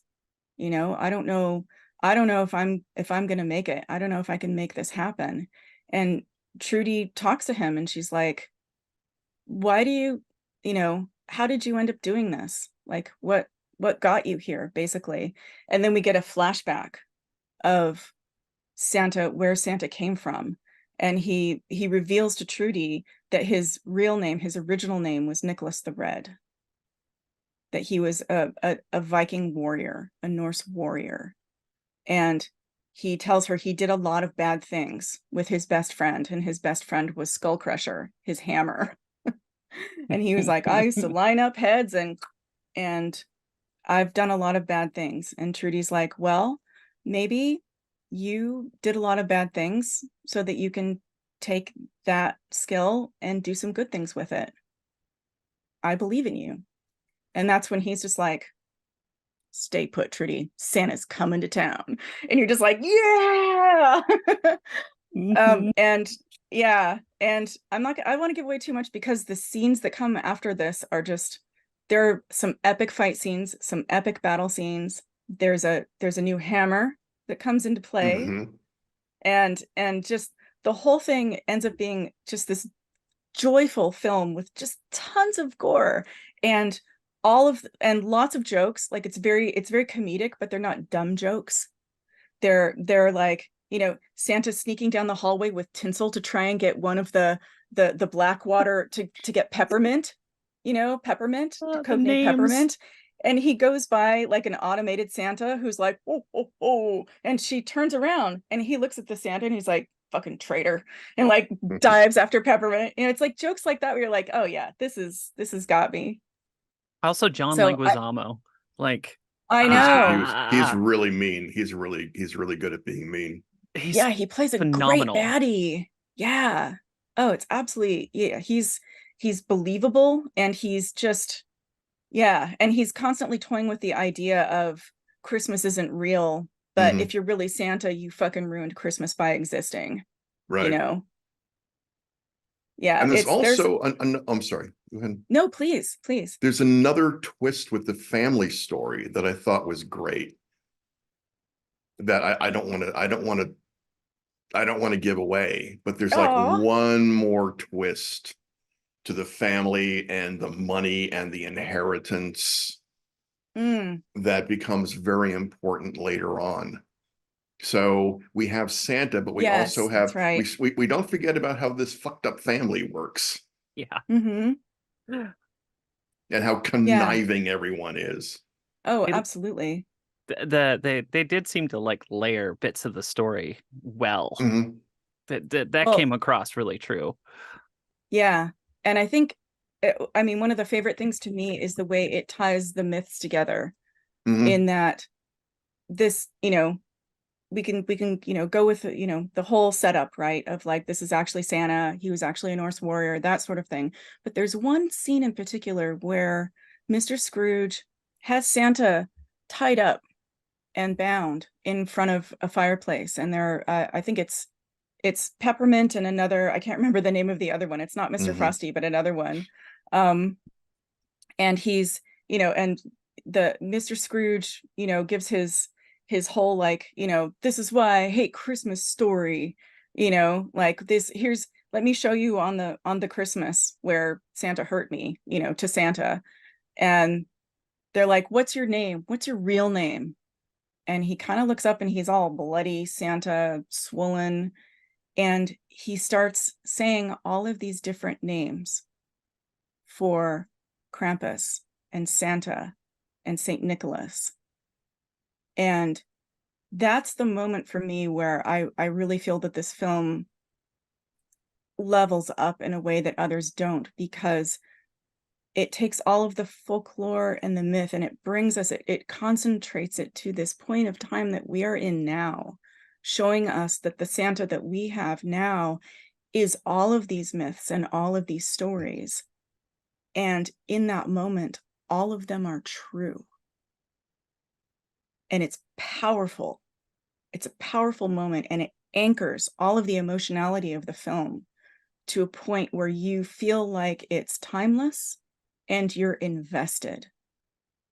And it sings. The film really sings. And I think it got, it got a lot of press. It had a huge release. It was very popular, but I think a lot of the really important parts of it, the things that matter the most in this film, were glossed over.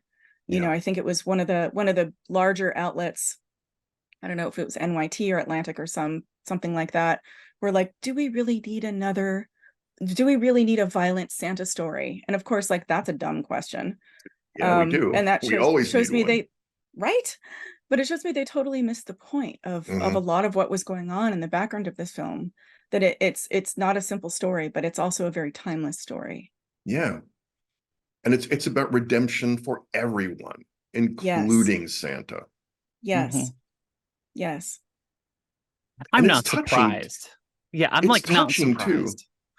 It's so touching. Yeah. Santa and the little girl are so great together. Yeah, their relationship and their chemistry is fantastic, and it never feels weird.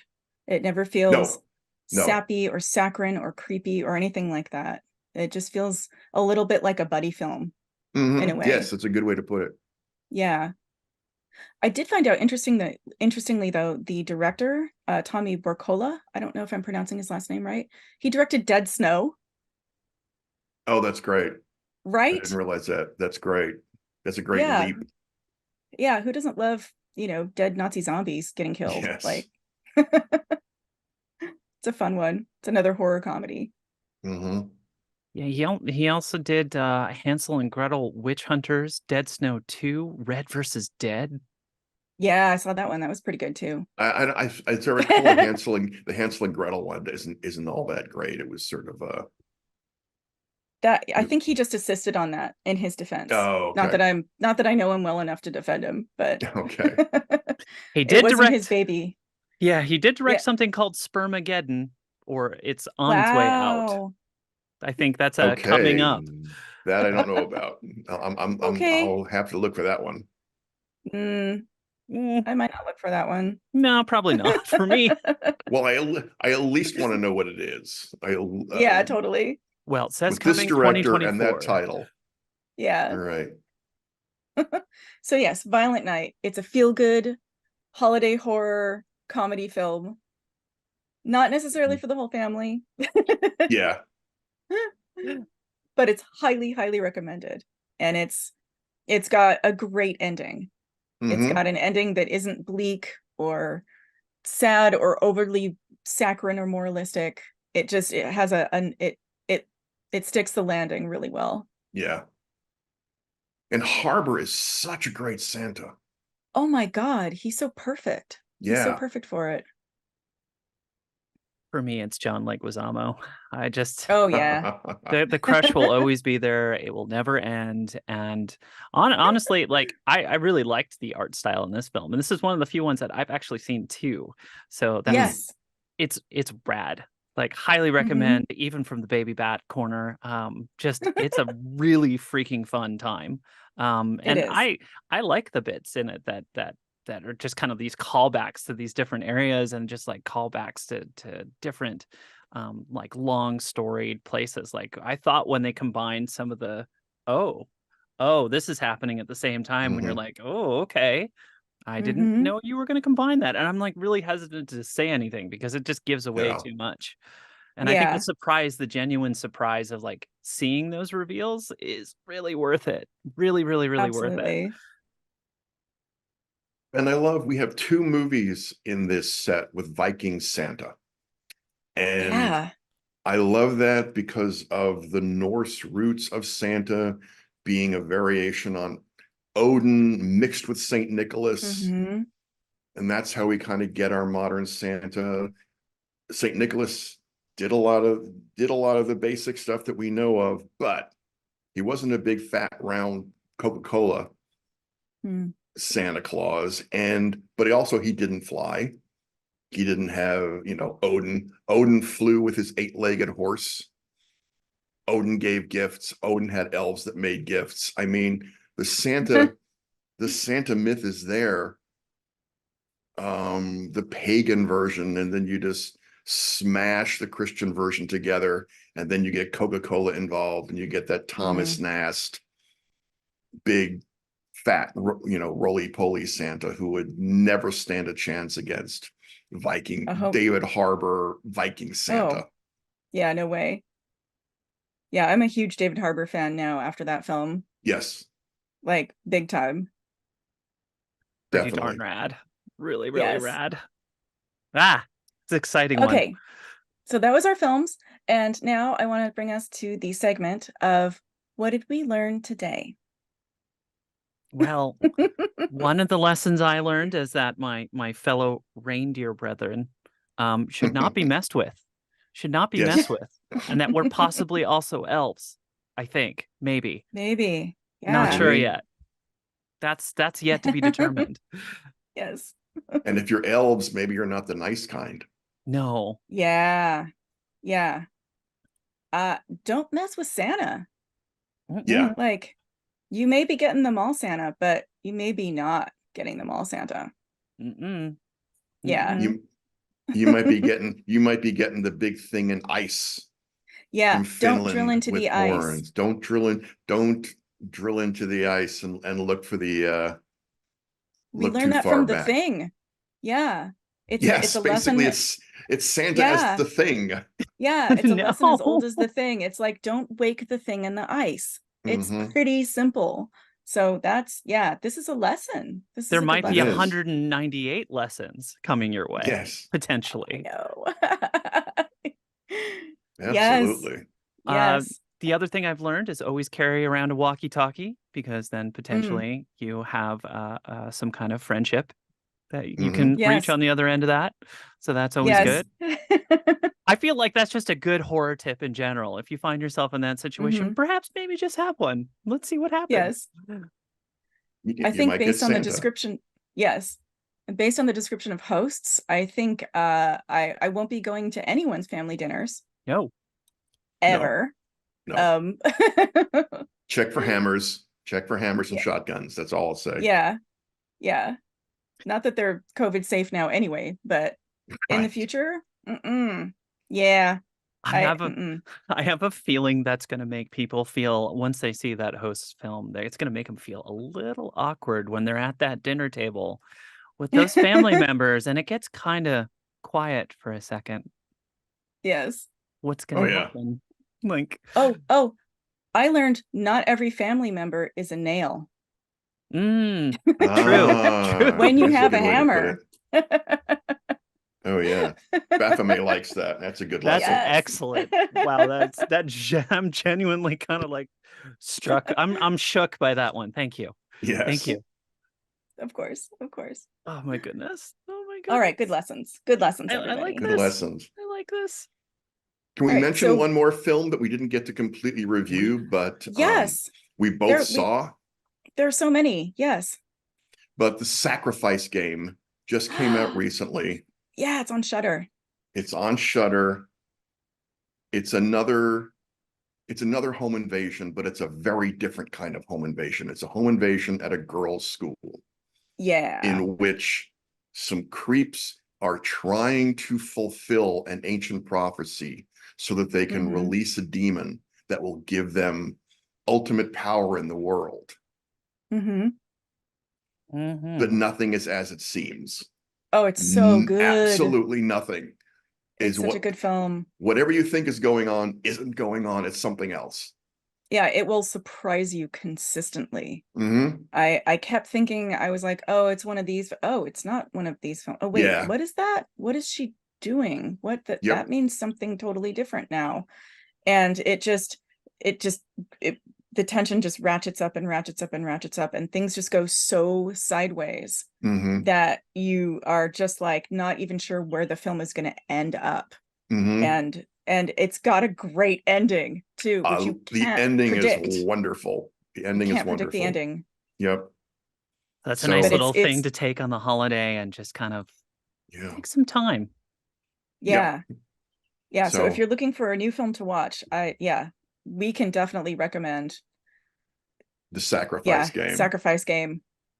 We do have some other films that end up in that category. The one that we've all seen too. I love to, Yes. because I don't often have films to share, but I have one for this time around, which is Anna and the Apocalypse. Oh, Yes. I know. I It's a love this musical. film so damn much. Like the TLDR, I guess, on it is like take Shaun of the Dead, mix it with a high school musical, kind of, sort of, maybe.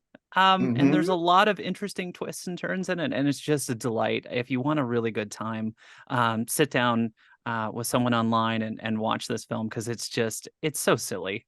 I remember the first Yes. time Violet showed me this film, and gosh, we were so drunk and so entertained by the end of it. It was phenomenal. It was so much fun. It's such a fun film. It's ridiculous. Yeah. Even if Love you it. don't like musicals, it's one of those ones where you can be like, okay, this is just so weird and strange that I'm along for the ride.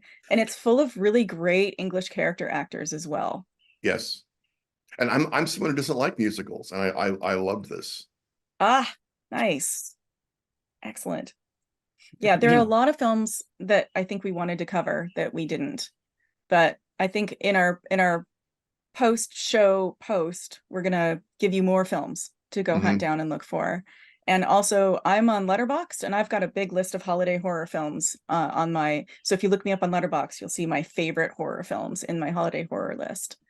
So there's that too. It's phenomenal. Yeah.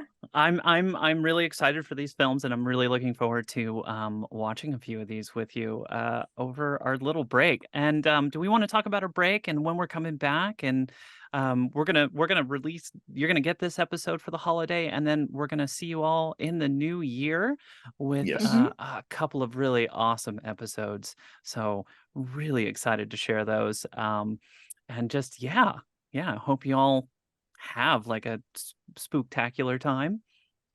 Yes. I don't know, any final words, any parting thoughts?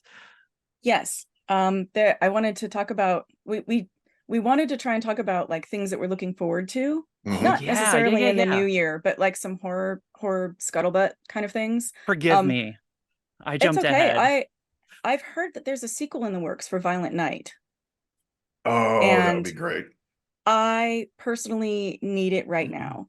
Yes. I don't know anything about production timeline or any cast decisions or anything like that in terms of development, although Charlize Theron's name was mentioned, and I could just see her as Mrs. Santa personally. Like, that would be awesome. That would be amazing. So whatever's happening with that, I hope it gets all the money and all the gas that it needs to happen, because I want David Harbour back as Santa, and I want to see another film like that. It's just too good. Absolutely. Well, speaking of sequels, go ahead. I was just going to say, the other thing I'm not sure if I'm looking forward to, but I'm going to look out for it, is they're making a Lost Boys musical. What? I heard about that. Yeah. Yeah. What? And I mean, obviously I'm not going to go see it, but if it's filmed, I will. I'm not ashamed. I'll watch it. I mean, it's gotta be seen. If it's Lost Boys and Lost Boys canon, like, kind of have to. You kind of it's required. It's kind of required. You might have to fight me for being first in line. Like, oh my God, yes. I'm 1,000% there. Like, yeah. Yes. Oh, to come back to the Violent Night 2, just to give everyone an update on that one. They're currently, right now, it is in the development stage, not filming stage. So they're all working on it and talking about it, but there's no current thing on it in place now. We can put a link to it. There's an article on Screen Rant about it. Oh, cool. Awesome. Great. Well, speaking of sequels, next Christmas will be Terrifier 3. Ooh. Art the Clown coming back at Christmas. Yikes. Yes. Yeah. That will, Skip that. Like, yeah. No, there is no way you can deal with Art the Clown. Just nope. Yeah. nope. I'll be watching it because those films are scary. Mm-hmm. Not a clown person, but yeah. Well, Plus, it's a sequel, right? yeah. Yeah. And they've set it up. I mean, with Terrifier 2, they really set up an interesting mythology. It's not just a slasher thing anymore. There's a Yeah. real mythology they're working with. Yes. I mean, the first one was pretty much a slasher movie until the very end. Mm-hmm. And then 2 takes off from there. And I don't know what they're going to do in 3, but I think it's going to be really interesting. Yeah, Because definitely. it's all the same cast. They're bringing back everybody. Oh, interesting. So Cool. I can recommend a couple of really cool Christmas books too. Yes, that'd be great. We've been talking about Krampus tonight. I don't have a copy in front of me, unfortunately, because it's in my storage space like everything else in my life. But it's called Krampus the Yule Lord by Brom, B-R-O-M. He is a Wow. great writer and a fantastic artist, and he illustrates, he paints all the illustrations in his own books. And Krampus is about the battle between Krampus and Santa, because Krampus believes that Santa has usurped Christmas from him.